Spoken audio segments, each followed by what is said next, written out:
So here we are in that season of the year. Shorter days, colder weather, and of course, all the illnesses and effects of dry winter air. But I've learned that keeping indoor humidity at 40 to 60% can help relieve symptoms like stuffy noses, dry skin, and chapped lips. So this year, I'm tackling the dry air, congestion, and the rest of it with Vicks humidifiers plus VapoSteam and VapoPads throughout the winter months. The only humidifier brand that combines a cough suppressant, menthol vapors, and hydrating mists. I gotta say, Vicks VapoPads totally take me back to my childhood in a good way. There's something so comforting and calming about the scent of Vicks menthol. And it's not just about soothing dry skin and nasal congestion. If you've got a cough, Vicks VapoSteam with camphor delivers therapeutic mist throughout the night for lasting relief. I haven't used a humidifier since I was a little girl. Back then, I remember having this massive machine in the corner of our dining room, so I wasn't sure what to expect. But the Vicks Cool Relief Humidifier is super easy to use and it doesn't require much attention at all. Just fill it up when it's empty and replace the VapoPads as needed. Find the Vicks Cool Relief along with VapoSteam and a variety of VapoPads on Amazon. There's a special offer on Amazon on the Vicks Cool Relief Humidifier where you can get 20% off your purchase. Just go to Amazon.com and search Vicks VUL600 Cool Relief Humidifier. It has a blue tank with white in the center. Be sure to click the coupon to get the discount. You'll need this for wintertime comfort. Hey there, it's Debbie. So I'm doing something different over this winter holiday break. So rather than release some replay episodes, I am gifting bonus conversations that have never been made available to anyone outside of my Differently Wired Club before. These are just too powerful not to share. I consider each of them a thoughtful masterclass of sorts with brilliant leaders whose work and wisdom has a profound impact on the world. In today's episode, we revisit an insightful conversation with Phyllis Fagell, a school counselor, therapist, journalist, and author of two of my favorite books for all things teens and tweens, Middle School Matters and Middle School Superpowers. In this discussion, Phyllis shares her expertise on the critical work of identity development in children and how parents can help their kids foster a sense of belonging. We get into everything from navigating social challenges for neurodivergent kids, addressing bullying and social isolation, to promoting inclusivity in schools, helping children develop self-awareness, emotional regulation, and resilience. This conversation is packed with actionable insights and compassionate advice for supporting kids' self-esteem and identity formation, especially those with marginalized identities. Phyllis Fagell is a frequent contributor to the Washington Post and freelances for publications like Psychology Today, CNN, Working Mother, U.S. News and World Report, and Your Teen. Her ideas have been shared in outlets including the New York Times, The Atlantic, Edutopia, Mindshift, and NPR. Just to let you know, these author and expert visits have a different vibe than my typical podcast interviews because the format and the length is less structured. And I host these special conversations every month as part of my Differently Wired Club community. So if you enjoy this conversation and you want more like it, definitely consider joining us. You can learn more and join anytime by going to tiltparenting.com/club. So now here is my special discussion with Phyllis Fagell on identity and belonging. Let me formally introduce you, Phyllis, and read your little bio here. Okay, so Phyllis Fagell is a nationally board certified school counselor, a therapist who works with kids and families in private practice in Bethesda, Maryland, an educational consultant, and an author and journalist. She is the author of the best-selling books Middle School Matters and Middle School Superpowers. I can't find Middle School Matters at the moment, but this is her most recent book. And there it is. Oh, there it is. Okay, thank you. This is so good. All of Phyllis's writing is fantastic. Okay. And a frequent contributor to the Washington Post, she also freelances for publications like Psychology Today, CNN, Working Mother, U.S. News World Report, and Your Teen. And her ideas have been shared in outlets including the New York Times, the Atlantic, the New Yorker, Edutopia, Mindshift, and NPR. Anyway, you're so impressive. Okay, Phyllis speaks at schools and organizations nationally and internationally on a broad range of topics related to counseling, education, and parenting. And she lives in Bethesda with her husband and 3 kiddos. Well, they're not all at home right now, but you are the parent of 3. So welcome, Phyllis. Thank you for having me. And hi, everyone. Glad you're here. Is there anything that you want to add that isn't included in the bio that I just read? No, I get completely embarrassed whenever anyone reads that many sentences about me all at once. That's plenty. Okay. I understand that. All right. Well, let's dive in. I'm going to spotlight you if you don't mind. Okay. All right. And so, okay. So the theme this month, just so you know, we do a theme every month in the club, and we've been exploring identity and belonging. And so when I started, developing this theme, you were the person who came to mind instantly because I hear the word belonging in your voice so often because I know it's just, these are such important concepts to you. So could we kind of talk about identity first, just to get what you think of when you think of identity in kids? What does that mean to you? I think in the cultural narrative, when people hear identity, they go straight to things like race or religion or sexual identity. And maybe if they're thinking a bit more expansively, they would add in things like having a learning challenge or a physical disability. But one of the things that really stands out for me when we're thinking about identity is that for kids in this age group, meaning essentially all tweens and teens, starting really in third grade, when I talk about identity, the challenge is anything that makes a kid feel different. And that can be such a broader range of categories than what I just listed. It can extend to things like socioeconomics. It can extend to things like having a family that is more religious and doesn't let you go on sleepovers. It can be that you're not athletic and you're in a community where athletics are prized above all else. And so I think when we are sort of figuring out what identity means, it's what it means in the eyes of the kid that we have in front of us. That's so interesting. And we looked at it through some of those lenses, but that I love that expanded definition. And you said as early as third grade. So is this something that kids are kind of wired to always be doing this work? Well, no matter how they're wired, is it kind of part of their development process? Yeah, I think when in the school setting, especially, in a K-8 and now I'm in a 3 through 12, what I've always noticed is that it's about third grade when kids stop being willing to make mistakes publicly, or when kids start being much more self-conscious about not knowing the answer to something, or worrying about whether or not they are part of a specific clique or are accepted by their peers. And if they get to a question on a test or a worksheet that they don't know the answer, they're more likely to suddenly stop and freeze and be unable to continue. And so I think that developmental awareness of how you stack up to others is suddenly present in about third grade. And when you see kids who are a little older, maybe they're hitting the middle school years, they're starting to have hormones and more emotional highs and lows. All of that only exacerbates that desire to fit in, which, by the way, is totally different than belonging.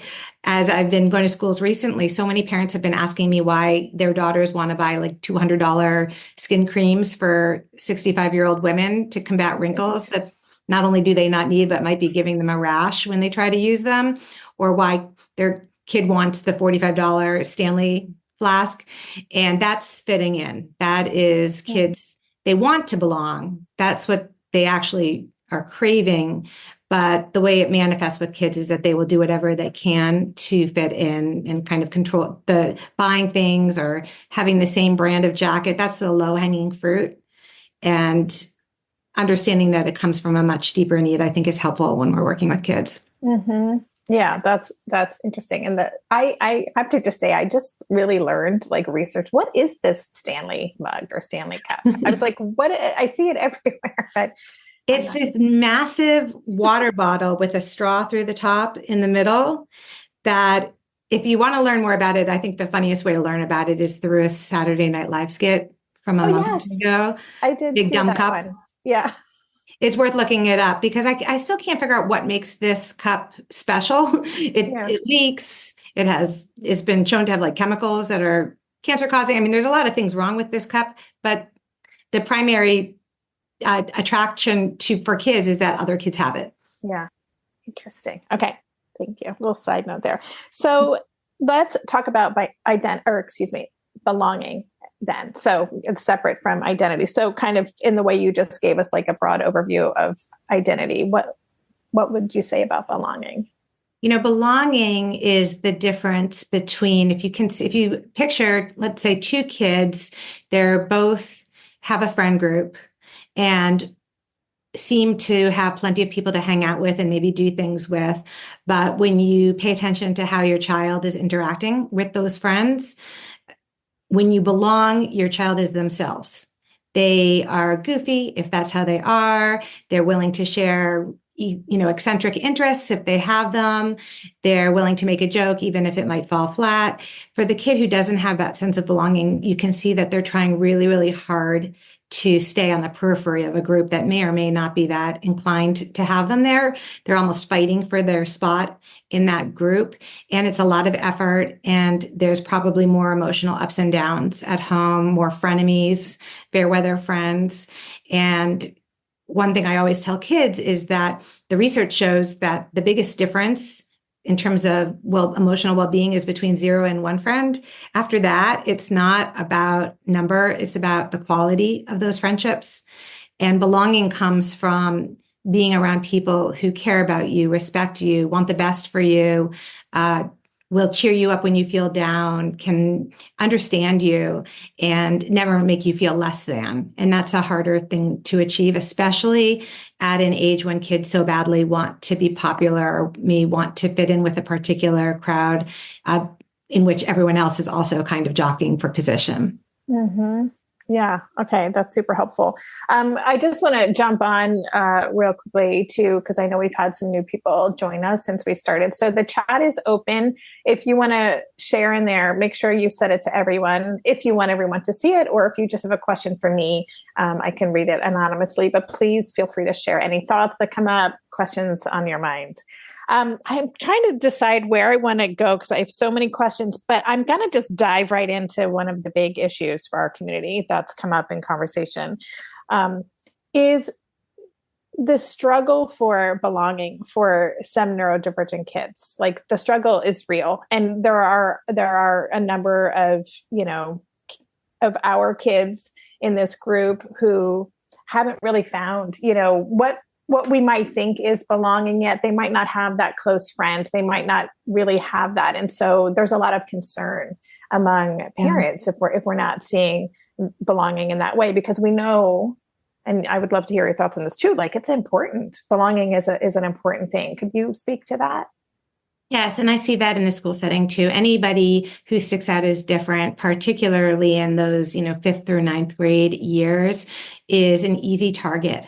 And it's something that as a school counselor, we're constantly having to address because especially for kids who may not be neurodivergent, but may be struggling in some other area, they tend to somehow identify and find a way to target those kids in really unkind ways.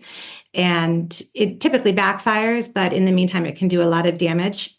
And the kids who are being targeted are very aware that they are being mistreated, but they're also less likely to ask for support. Often we will find out that they are suffering because of other kids' poor treatment of them through another kid in the grade who tends to be kinder or more aware and who's concerned about the situation.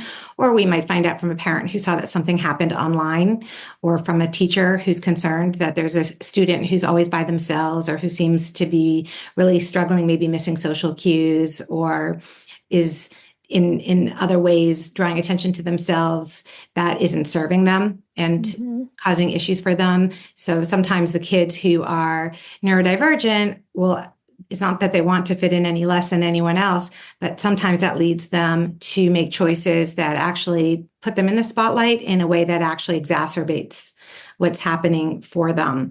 So the first thing is making the school aware that there's something going on so that they can have their eyes and ears open and jump in and address anything that's going on that's unkind and set really clear parameters and make sure that, all kids want to do the right thing and be a good kid.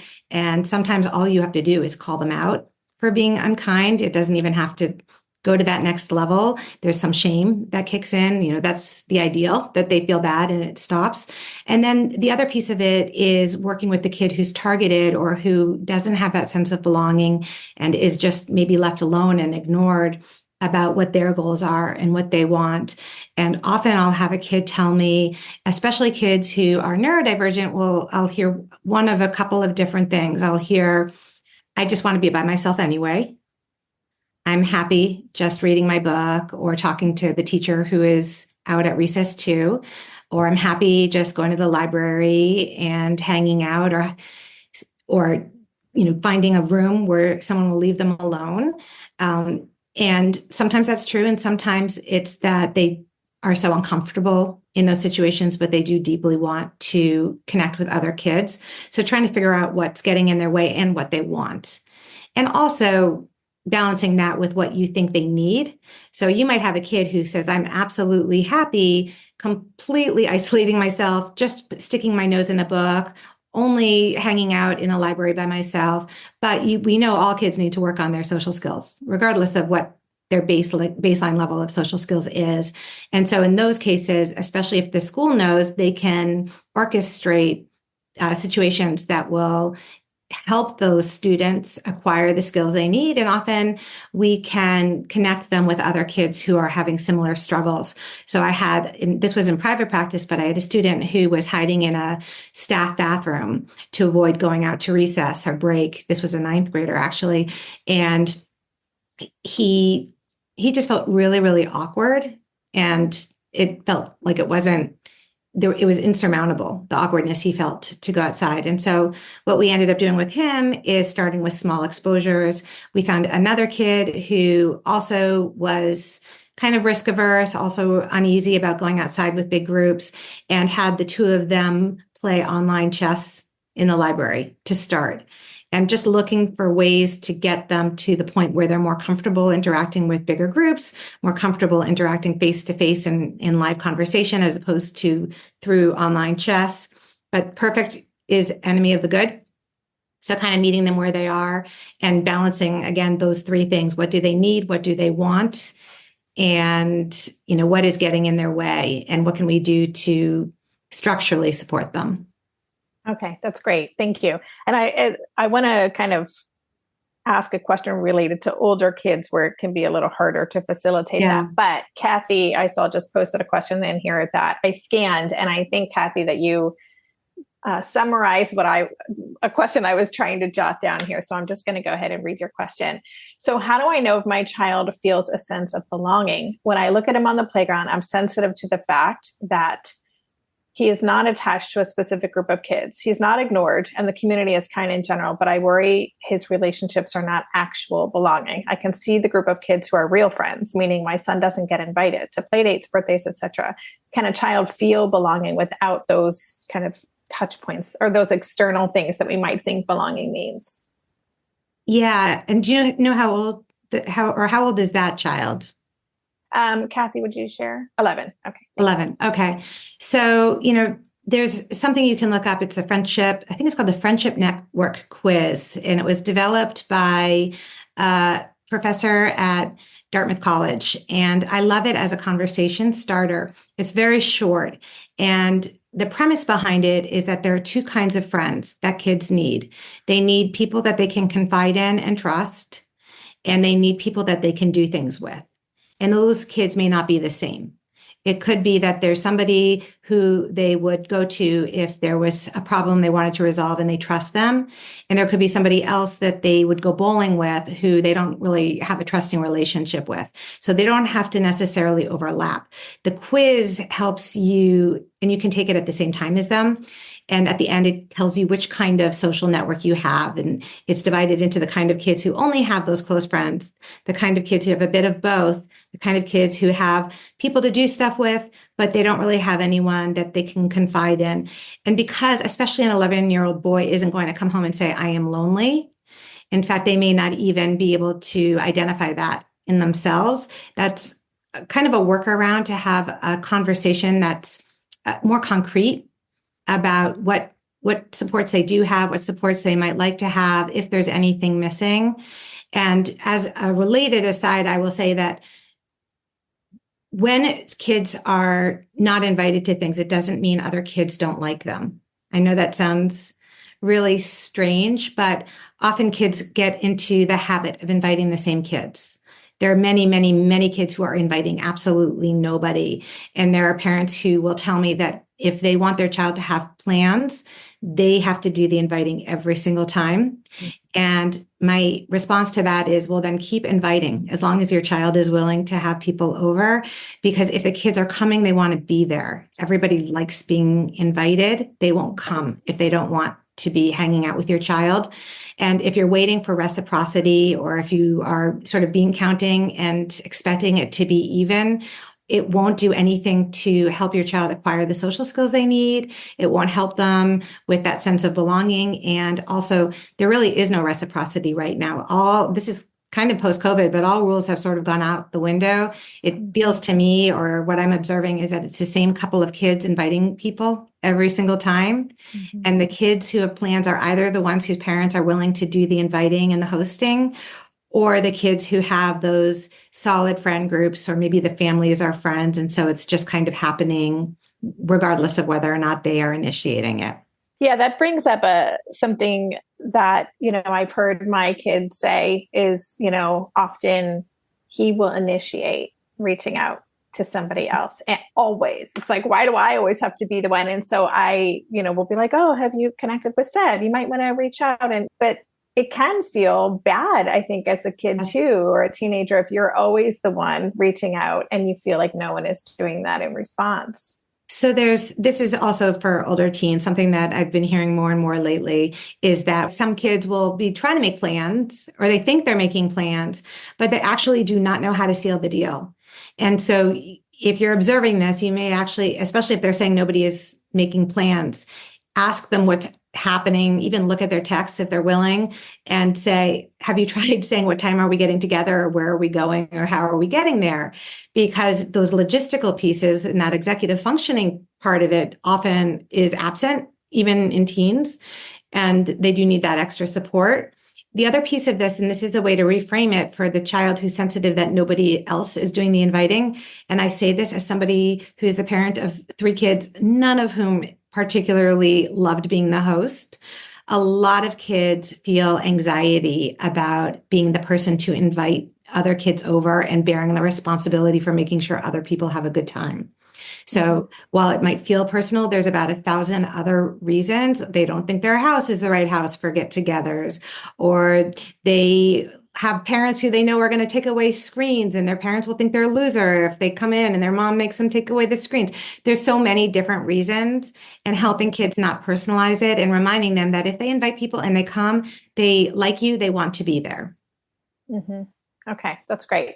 So I want to zoom out again, because we've been talking about peers here. We've been talking about, the other kids same age, and you broke it down. I like that you've got the people to hang out with, to do things with, and then the people that you can trust and confide in. So some of our kids don't have those people. They just don't. They don't, whether because of their being homeschooled or because of their neurodivergence, and the spaces they hang out in makes that really impossible to find. So can that belonging happen with people who aren't same age peers? Can it be a family member? Can it be like a mentor? Can you talk about that? We'll be right back after this quick break. One of the most powerful tools we can have in our toolbox is being a calm presence for our kids so we can co-regulate for and with them. But I have learned over and over again that being grounded while navigating hard stuff with our kids can be really challenging. I talk about this a lot on the show and in my community, the importance of tending to our own nervous systems so we can fortify our resources and actually be that calm presence. So I'm really excited to welcome a new sponsor to the show. This is a resource I personally have used for years to help me support my own regulation, the Calm app.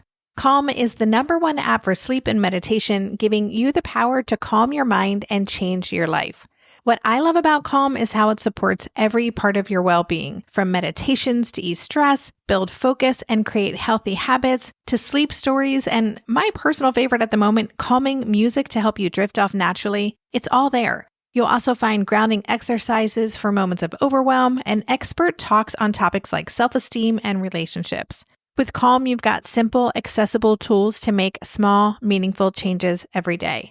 Stress less, sleep more, and live better with Calm. For listeners of our show, Calm is offering an exclusive 40% off a Calm premium subscription at calm.com/tilt. Go to calm.com/tilt for 40% off unlimited access to Calm's entire library. That's calm.com/tilt.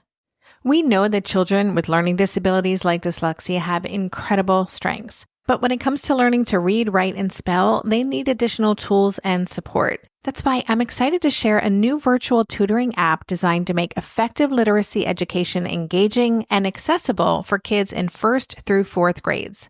Mighty Doodle, built around the Orton-Gillingham tutoring method, uses handwriting, recognition, voice feedback, and gamified lessons to keep kids motivated to practice reading and spelling every day. What I appreciate most about Mighty Doodle is its multi-sensory approach. The app incorporates sight, touch, sound, and even movement to help children build literacy skills in a way that just really resonates with them. If you've been searching for tools that support kids with dyslexia or other learning challenges, Mighty Doodle could be the answer. Research shows it's not only improving literacy skills, but it's also boosting kids' confidence, resilience, and even standardized test scores. Download Mighty Doodle on the App Store today and start your free 7-day trial. Subscriptions are available for $14.95 a month or $149 per year, and every annual subscription purchase helps support their mission of literacy equity. This program is designed exclusively for iPads. Don't wait. Give your child the tools they need to succeed by subscribing to Mighty Doodle today. Visit MIGHTYDOODLE.com for more information or download the app directly from the Apple App Store. You know that feeling when you're at Ross and you find the best gifts for way less? Like brand name sweaters, the coolest kids' toys, and plush dog beds? Get that feeling with every gift and save 20 to 60% off other retailers' prices. At Ross, yes, for less. Yeah, I think especially for kids who are still working on acquiring all of those social skills, the primary objective should be giving them opportunities to practice. It might be an adult because adults are much more accepting. Starting around 5th grade, other kids are going to be a lot less accepting of those kinds of social idiosyncrasies. So kids are often drawn, if they struggle, to adults who they know will not be unkind. But that's still practice. That's still practice making eye contact and, having a strain of conversation and asking questions. If they're good with younger kids, it can be younger kids or neighbors or cousins, siblings, anybody that they can practice with. And then this is an area that I feel pretty strongly about because it's not just neurodivergent kids, it's all kids are tremendously behind when it comes to some basic social skills and also their confidence about using those social skills. So I see kids who I think are very objectively socially adept who also feel awkward. It seems like everybody feels very awkward right now. And sometimes operationalizing those social skills for kids gives them much more confidence. So in the school setting, I'll teach kids how to give an authentic compliment because nobody dislikes being complimented, but kids do not know intuitively what a compliment is. If you ask a student what is a compliment, most of them are going to say something like, it's telling someone you like something about them. They'll get that far. And I'll say, give me an example. And they might say, I like your haircut or I like your sweater. And so then I'll talk to them often as a group about what is the kind of compliment that feels more personal or feels more meaningful. And it's usually when someone notices something about them that is not totally obvious. Maybe they have a good sense of humor or they tell funny jokes, or maybe they're the best at making sure everybody gets a turn in the Gaga pit and keeps everybody, making sure everyone's fair. It can be anything, but talking to them about how do you notice and recognize what other kids are doing and then give that authentic compliment. It can get kids, especially middle schoolers who are so insecure, can get them so far in the likability department if they can figure out that skill. Similarly, asking somebody a question. So kids who are neurodivergent, I'm thinking of one kid in particular who was obsessed with sports statistics. They tend to be so in their head and thinking about whatever it is that they are focused on. I can remember one particular conversation where this kid had figured out how much this guy was getting paid every time he was up at bat based on his entire career record. And it was actually kind of cool and fun statistics to share and interesting. Only he would bring it up or interject with these kinds of facts, no matter what other kids were talking about. So for a kid like that, telling them, here's what I want you to do. I want you to stand next to this group of people that you want to talk to. I can see that you're trying to be part of that conversation. And I think it's great that you have shared something, because sometimes kids will say nothing at all and think they're part of the conversation. But here's what I want you to try. See if you get a different kind of result, because I notice they're not engaging with you after you share that. So if they're talking, let's say, about how hard the test was in history that day, what can you say at that moment? And, they might be inclined to say something like, well, I didn't think it was hard at all, because they lack that ability to really put themselves in someone else's shoes. So you might have to get really granular with them and talk about what might feel like striking the right note in that conversation. And what I found is that when kids can operationalize it in that way, when they have almost a set of instructions that they can carry out with them, they're more confident and they give it a try, and they tend to come back and report that it really helped. For this is really outside the box, but I had one 8th grade girl who felt like she was so painfully shy. It was hard for her to talk to anybody. And we assigned her a wing girl to go out with her. And, we did it confidentially. Only the wing girl and this student knew about it. And it was with both of their agreement and buy-in. But the wing girl would find ways to bring that other girl into the conversation in a comfortable way. That's so fascinating. So I have a couple questions that popped up in your answer. One is about masking, and how do we kind of, and it sounds like, I imagine motivation is so important. So this 8th grade girl really wanted to connect, but felt really limited by her ability or her skills or her anxiety. So, so that's something we're navigating. We've talked a lot about this month too, is like, how do we help our kids so that they can show up authentically and they're not masking just to fit in? Yeah. Because my thought is that maybe wouldn't facilitate true belonging, right? And so the part 2, or the adjacent to that question, is, I guess I just want to know your thoughts too. Like, can a neurodivergent kid find real belonging with a neurotypical person? Or just in your opinion, I think when I see the people that my kid has found that with, it's always been a neurodivergent person. So anyway, I just threw a lot at you, and I just, any thoughts that come up? Yeah. I mean, I think it's possible. I think it's much harder, and because kids are just immediately drawn to people like them. It's easier. They don't have to work as hard. The research shows, though, and this is something I tell parents all the time of neurotypical kids too, that the kids who are the most successful later on in high school and beyond are the floaters. The only way to be a floater, to be able to interact with lots of different groups, is to be able to have conversations with people who are unlike you. That's why I don't like the concept of a best friend either, because by definition, you're not practicing social skills with people outside that person. So it's possible, but it requires kind of a special kind of person. And it requires, if it's real, true, authentic belonging, then there has to be an admission or lack of masking on the part of the child who isn't neurotypical. And that I've seen it happen. I'm thinking of one specific example, and this was a girl who I actually wrote about her, but for a different reason, in middle school Superpowers. She was a kid who only wanted to read on her own, and everybody thought she was angry all the time.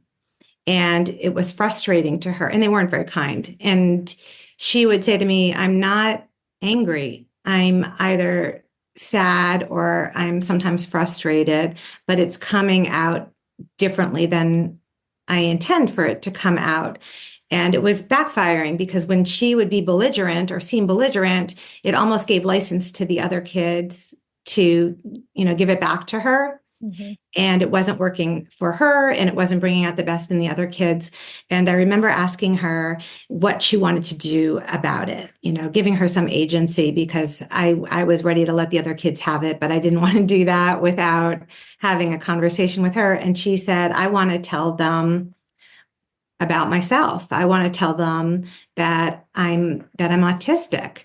And I said, are you sure you want to have that conversation? These are kids who haven't really earned your trust. And she said, yes.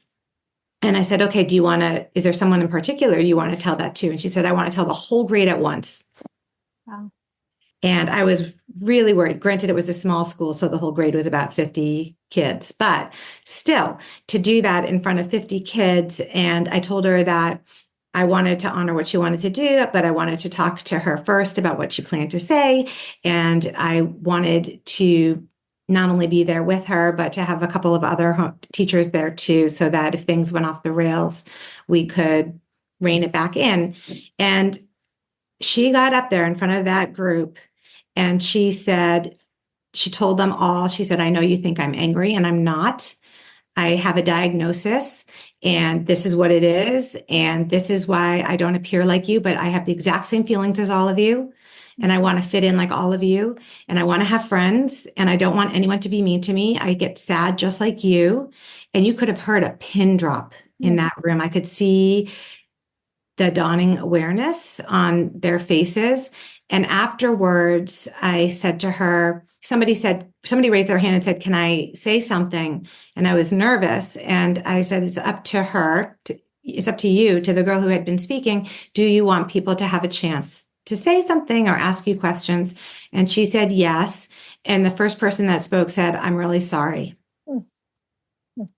And those kids were nice, not only nice to her, I would say the vast majority of them were I would say polite and civil and not unkind for the rest of the year. But there were a couple of those kids who really went out of their way to be extra kind. And she mentioned one of them. So one of them was a girl who had been new to our school that year and really kind girl who, when this girl who would get angry or upset, probably frustrated and not angry, but it would appear angry. One of the things she would do is take her book and throw it at whoever was, she always had a book that she was reading. She would take her book and throw it at whoever was being unkind. And this new student, every time she did that, would pick up the book and bring it back to her. And so the student, when she said, I'm talking to all of you except, and pointed at the girl. She said, because whenever I get upset and throw my book, you bring it back to me because you know that my books are my friends. And so that kid was always kind to her, even beforehand.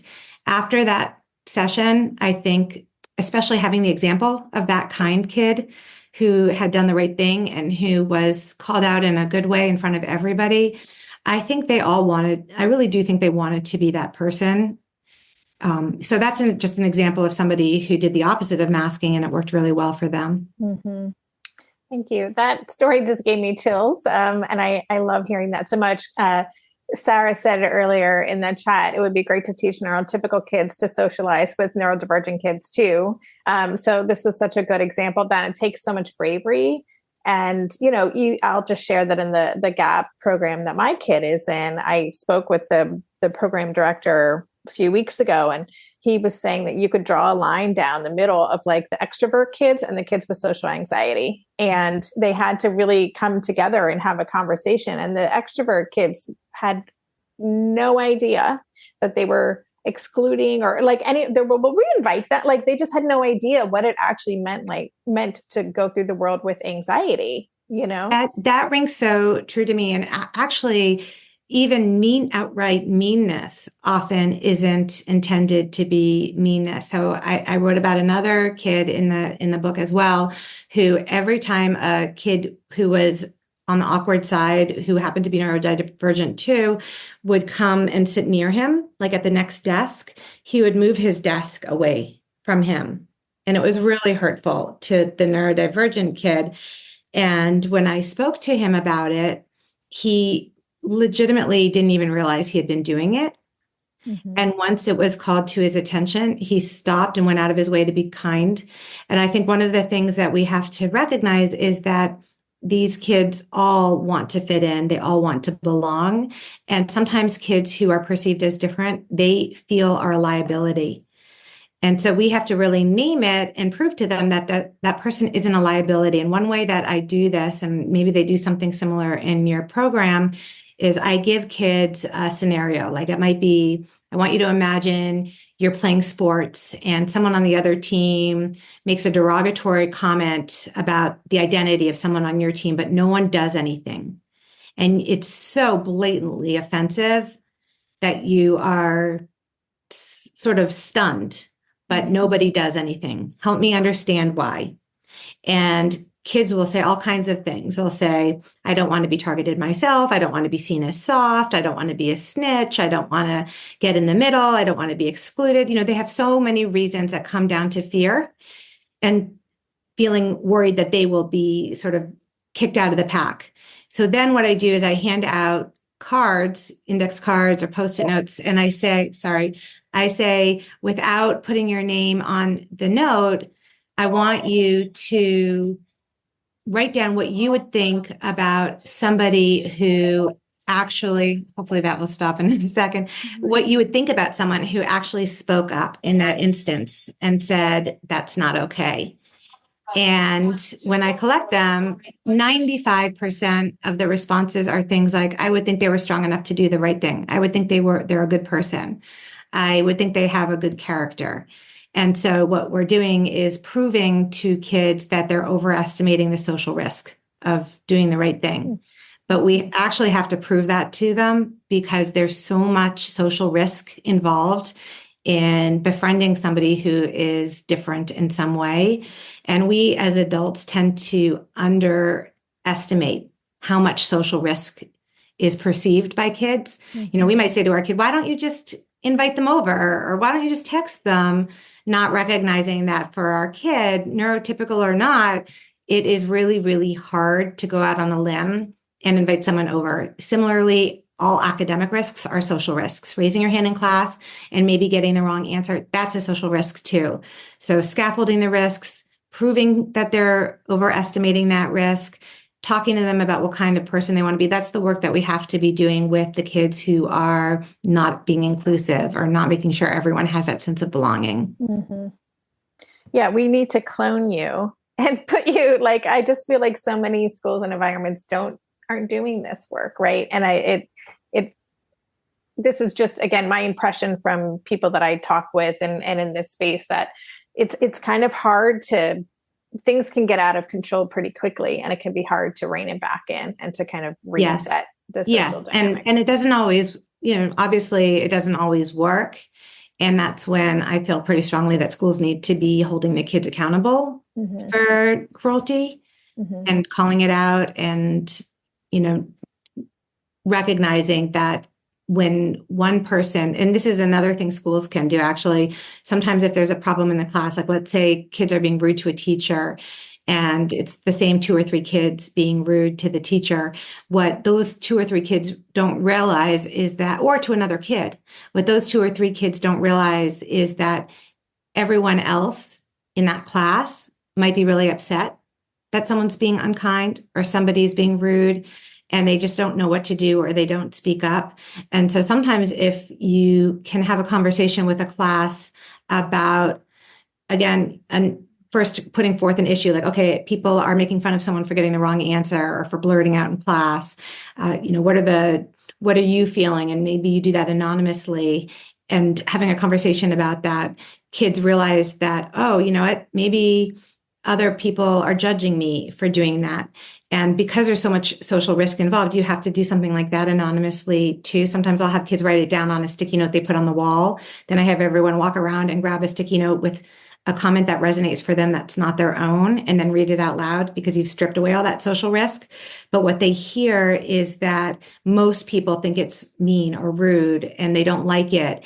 And because the kids with the social power have all the power, that social capital gives them all the power. The only way to combat that is through numbers, through the power of the group. Mm-hmm. And so finding ways to get the power of the group. And I think that to me is always reassuring as a parent, as someone who works with neurodivergent kids. I think it's helpful to tell the kids too, most people don't like this. Mm-hmm. This is, this person who's being unkind is speaking for themselves. It might seem like they're speaking for everyone. It might seem like everyone hates you, but this culture is being driven by that person. And we're going to try to undo that. We'll be right back after this quick break. The holidays are about spending time with your loved ones and creating magical memories that will last a lifetime. So whether it's family and friends you haven't seen in a while, or those who you see all the time, share holiday magic this season with an ice-cold Coca-Cola. Copyright 2024, The Coca-Cola Company. Looking for a pickup truck to get just about anything done? Look no further. The Chevy Silverado EV isn't just the most powerful Silverado ever, with next-level towing capability and technology. It also offers game-changing versatility with the available multi-flex midgate and tailgate, which means Silverado EV helps you carry large, bulky, and oddly shaped items up to nearly 11 feet in length. Chevrolet. Together, let's drive. Visit Chevrolet.com to learn more. This episode is brought to you by LifeLock. The holidays mean more travel, more shopping, more time online, and more personal info in places that could expose you to identity theft. That's why LifeLock monitors millions of data points every second. If your identity is stolen, their US-based restoration specialist will fix it, guaranteed or your money back. Get more holiday fun and less holiday worry with LifeLock. Save up to 40% your first year. Visit LifeLock.com/podcast. Terms apply.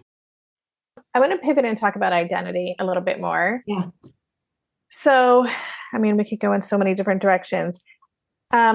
Two things, and then you choose where you want to start. One of the things we've been talking about is how we can support our kids' healthy identity development and their relationship with their neurodivergence as a piece of that. So that's one. Yeah. I'll give you options. Pick a curtain. So that one, and then the other thing I'd love to hear from you on is kids who when these kids find each other, and I did an episode with Deborah Heitner about this, like kind of internet rabbit holes, but finding, creating identity or identifying with being a depressed person, with being an anxious person, and then finding other people who kind of reinforce this identity, which as a parent isn't what we would want to see our kids kind of grab onto. Yeah. Oh my goodness. I could go in so many different directions, but sorry. I agree that kids are drawn to similarly impaired kids, whatever that impairment might be. And emotions are contagious, and you really are who you're with. And so some of this is about developing some cognitive awareness of how you feel in different situations and with different people, and maybe making observations. I've noticed you're always yourself when you're with this particular person. When you're with this other person, it seems like you have to try really hard, or it seems like maybe you're just oversharing, and then I can tell you feel kind of exposed, or you're talking much faster than you normally do, maybe making some observations and then having a little bit of a conversation about what's going on and why that's happening, and helping them recognize that if they're not comfortable, or if they're acting in ways that don't reflect how they are when they're with their own family or somebody who makes them feel like they can be exactly who they are, there's something underneath that. And what is it that's underneath that? And how can they set themselves up for success? And so that setting themselves up for success is such a big part of this, because kids, peer pressure is not peer pressure, it's behavior contagion too. Again, you are who you're with. And so if you talk to your kids about how they want to feel, but also how they want to show up in the world, and who brings that out in them, and what conversations do they always walk away from feeling like, you know what, I don't feel so great about how that went? Because the more time they spend with people who actually make them feel comfortable, and again, I don't care who those people are. I don't care if they're same age. I don't care if they're neurotypical or neurodivergent. Whoever those people are that leave them feeling that way, we want to be bolstering their confidence. So there's lots and lots of ways to bolster a kid's confidence, but the most basic is to spend time with people who affirm who you are and who don't degrade you in any way. So when I have one girl, and this is a girl who's struggling from an eating disorder that I've been working with, and she's really susceptible to other people's opinions, and she's really drawn to other people who have eating disorders, even though it doesn't really serve her recovery in any way. And so there were two strategies that we came up with for her that I think apply here. One is to, and this is sort of a derivative from Brene Brown, but to take an index card and list, maybe like a 1-by-1 little card, and list 4 or 5 people who you know love you, care about you, who you respect, whose opinions you value, who want the best for you.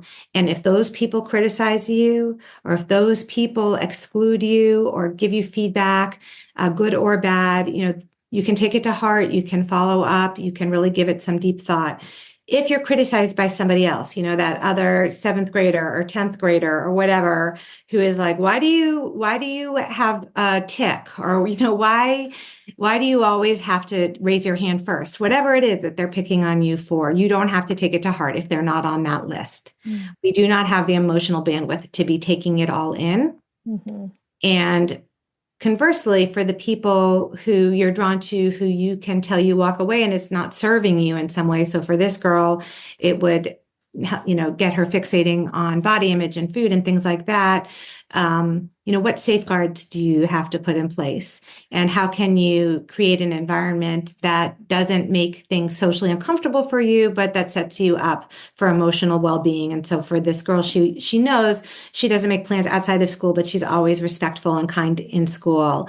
If she is talking about food or weight loss, she changes the topic or simply says, you know what, I'm working on those issues. And so I'm not talking about food and diet right now, mm-hmm. but setting some boundaries for herself and trying to avoid those one-on-one encounters. So mm-hmm. really, if there's a kid who's particularly unaccepting of your child or particularly prone to saying really dumb, mean things, how can you set yourself up for safety? How can you avoid them as much as possible?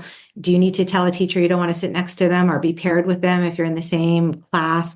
But looking for the things in their control that they can do to improve how they mm-hmm. feel.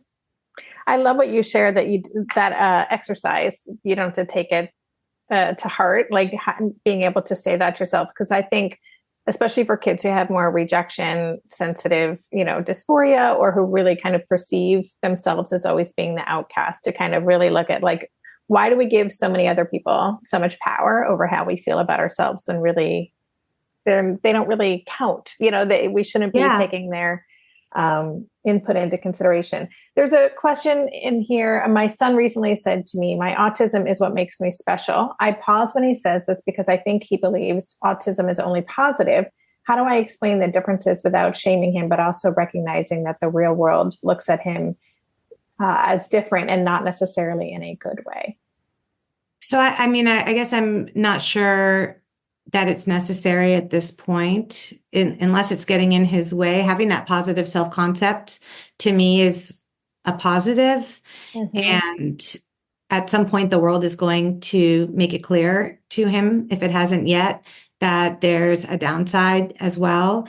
And at home, to only have that kind of affirmation and that positivity, I think, is very protective. Similarly with LGBTQ kids, the world can be really unkind and you can't shield them from all of that, but you can make it clear that you think they're wonderful and that you appreciate their idiosyncrasies and you see all of the upside to the challenges, or to what you maybe perceive as challenges. It sounds like they don't, but all of those positives, seeing the world differently, maybe being more empathetic toward other people with challenges, all of those things are real positives.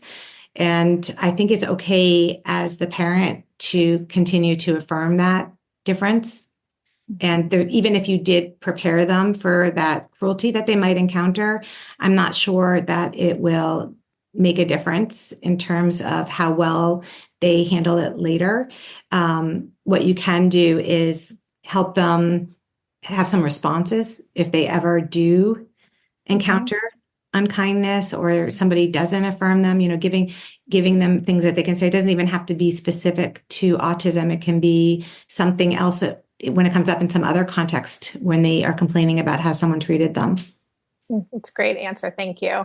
I just went back in the chat and there's a question I missed. Do you have any specific advice for parents of kids who are not in the school system to make sure we're fostering belonging beyond just kind of setting up socialization opportunities?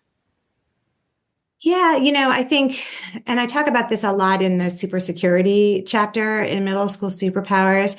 I think there's so much power in affirming their identity in whatever ways you can. So not just neurodivergence, but the history of their name or their culture, like really making foods from whatever their background is and helping them, instilling pride in lots of different aspects of their identity so that they navigate the world feeling like they have that strong sense of self. I was really intrigued when I was researching the book about research showing that kids who have a real awareness and pride in their identity have a lower suicide rate. And they were talking about culture and religion and other things. So I think that family history, I think sharing stories of oscillating journeys, that's what that was a term a researcher used to talk about sharing with your kids stories of family members who've had ups and downs. So it could be the great-grandparent who came from another country, built a factory, but then the factory burned down and they had to start over, but they did. So really giving your kid a self-identity and a family history of resilience and priming them to expect those ups and downs that they're part of life so that they're able to navigate it. And so that once they do have, work interactions, colleague interactions, and more opportunities outside the home or outside whoever is in your family orbit and neighborhood orbit to interact with, so that they go into those situations with a sense of confidence and a real strong sense of self. I think that can prime them to navigate that. That's great. Thank you. I want to talk, and I'm just letting everybody know we're kind of coming towards the end of the hour. So if you have a last burning question, now would be the time. But I want to ask about, how do you support or advise parents if their kids who want to show up for their kids, like healthy development, formation, and journey, and maybe there are aspects of that journey that aren't in alignment with the parents, or that the parents are struggling with, whether it's gender identity, sexual orientation, some aspect, some group that they are really resonating with? How do you advise parents to navigate first, that? it's hard. And I think it's really important that parents have a forum to process whatever they're experiencing and feeling, because that's all valid. And that might be a therapist, it could be a partner, it could be a friend, it could be a religious leader. The one thing you don't want to do is bring that back to your child, who probably also in their own way is struggling with whatever that identity piece might be for them. I say this as a parent of a child who identifies as gay. When she first told me, I was really, really surprised. And I had to do my own processing. I had to really, understand and figure out where she was coming from. And ultimately, for me, what I want most is for my child to be happy and for her to have a healthy sense of self and for her to know she's loved. And so any processing that I had to do, I didn't do with her. Mm-hmm. And that for me was really important, because by the time I did kind of process it, it didn't take too long, but by the time I processed it and understood it and could show up, authentically in the way that I wanted to show up for her, I was in a different place. And I think that was really important for my relationship with her. I also believe for any parent who's struggling with any kind of misalignment between what you expected of your child and what you are, who your child is, that and this is just a personal belief more than a research thing, I really believe for us too, happiness is a choice, misery is a choice. And if you make the decision that you don't want to be, that you want to have that relationship with your child and you don't want to dwell in misery, it will actually help you. I don't know if I'm even making sense, but it's much easier to pull out and get some clarity on what it is you really, really want from that relationship and avoid doing things in the short run that might have really long-term repercussions for both them and your relationship with them, that at some later point when maybe you feel more comfortable with that misalignment, you'll wish you had handled it differently. Mm-hmm. Yeah, thank you for that. One last question that I'm going to ask, and then we'll wrap up, unless there's, again, a burning question, but giving you the warning. I'm just thinking again of the older kids. So there's a number of parents in this community who have young adults who maybe they're not in school anymore. And so it's harder to find those social connections. And maybe these are kids who really haven't found their people yet, who haven't found that sense of connection. How can we, I guess, a multi-part as always, how can we not freak out or let our own anxiety about our kids' lack of social connection influence us? And then how can we support our child or a young adult in finding that? I think the first thing is to make sure that what you think you're seeing aligns with what they're experiencing and take that stance. What asking your child, how are you doing? And do you feel like you have people that you can lean on when you are lonely or when you want to have plans to do something with? If they say no, then you can ask them if they're open. As young adults, you need permission to be able to support them. You can ask them if they'd like your support, and you can see if they're open to having a conversation about that. Lots and lots of young adults are still working on social skills in therapy with people, with therapists to try to bolster those skills. Everybody is behind. As I've said, a young adult is not really presenting, even neurotypical young adults, a lot of them are having a lot of issues launching and interacting and finding their place socially. So some of this is societal at the moment, but figuring out what they want, asking for permission to jump in and support, asking them how you can support them. And again, I just really believe in a strengths-based approach, really helping them feel good about who they are and where they are, and having that sense of optimism and lightening the mood at times, and not interviewing for pain. I would say that to a parent of a middle schooler or a parent of a young adult, trying to help them focus also on the things that are going well and giving them that confidence that in time they will find their people. It might just take a little bit longer. Mm-hmm. Interviewing for pain jumped out at me. And I was like, I know what that means, but I've never heard that before. Could you just... or digging for dirt, mining for misery. Yeah, okay. It's like when you say, let's say you've got a teen and they come home and they tell you they had told you a teacher was mean to them. And then they come home the next day and you say, the first thing you say is, was that teacher mean to you again? Yeah. Okay. If you start from that negativity or from that deficit stance, they're going to go right there with you. It's going to actually change how they feel. Whereas if you can have just a neutral conversation and a more expansive conversation, it's not about pretending that stuff doesn't exist, but just making sure that they are not overemphasizing the negative in their own life, which will impact their mood and their behavior and their ability to take social risks. A kid who is having trouble connecting is not going to have an easier time connecting because somebody tells them that their social skills are really poor, right, or they're lacking in some way. Yeah, makes sense. The friendship network quiz, someone said they weren't able to find that. So or you can email me later. I just want to make sure we get the resource to.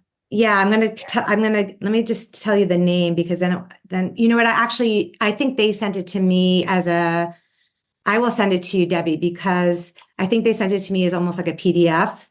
I'm not sure it's searchable. Okay. Yeah. So I'll post it with the recording, you guys. Phyllis, I know you have a very busy day, and I so appreciate you taking time. Any last words before we say goodbye? No, just enjoy your kids. And, I will say, just as from my school counselor perspective, absolutely every child is weird and different and struggling, and no kid is happy all of the time. And even the most, seemingly happy, popular kids have struggles too. And I just give you a lot of credit for being here and supporting your child however you can. Yeah. Thank you, Phyllis. Thank you so much. I just adore you, and I'm so grateful for you in the world. And for you being here today. Thanks to everybody who joined us today. I'll post the recording and the chat. Good to see you, Phyllis. Take care, everybody. Bye. Thanks. Bye. You've been listening to the Tilt Parenting Podcast. To learn more about the resources mentioned in this Parent Lean In episode, go to the extensive show notes page on tiltparenting.com. To submit a question for a future episode, just go to tiltparenting.com/leanin. That's tiltparenting.com/LEANIN. If you're looking for personal support from me and connection with the phenomenal community of parents raising neurodivergent kids, join us in the recently rebooted Differently Wired Club. The new Differently Wired Club can help you cultivate the positive shifts you're hoping for. Go to tiltparenting.com/club to learn more. The Tilt Parenting Podcast is hosted by me, Debbie Reber, author of Differently Wired and the founder of Tilt Parenting. To support this show, please join my Patreon campaign, where you can set up a small monthly contribution. Just go to patreon.com/tiltparenting to learn more.